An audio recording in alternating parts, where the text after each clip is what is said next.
দেখ, আমরা মুসলমানরা শান্তি চাই, মারামারি কাটাকাটি হানাহানি যুদ্ধ আমরা মুসলমানরা চাই না। ওরা ভারতের লোক ভালোই না ভাই, শুধু শুধু নিজের বাইরে কুড়াল মানুষ না।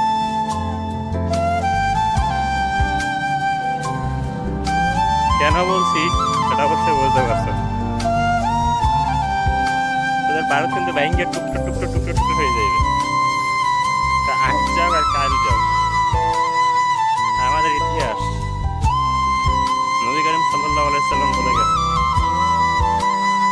যে হিন্দুস্তানের লাগে একটা ধর্ম যুক্ত হয়ে যাবে। হয়তো মুসলমান অনেক মারা যাইব, কিন্তু শেষ বিজয় কিন্তু মুসলমানরাই নিয়ে আসবে। ঠিক আছে, আমরা কিন্তু এটা লালন করি। যদি তোমরা যুদ্ধ বাজাও আমরা কিন্তু ছাইরে দিব না ভাই। আর তোমরা যে একেবারে আরামে আরামে বাঁচতে যাবা, তোমাকে শক্তিশালী অনেক হইতে পারে, তোমাকে অনেক অস্ত্র করতে পারে। ঠিক আছে, আমাদের হাতে একতা আর বাঁশের লাঠি, বুঝছো? ঠিক বলছি তো। চিন্তা ভাবনা কইরে একটা জিনিস ভাইতে চিন্তা তারপর বললো। আর যে কতগুলো আগল পাগল, কতগুলো সাংবাদিক আছে, তাদের কিছু কথা বলি।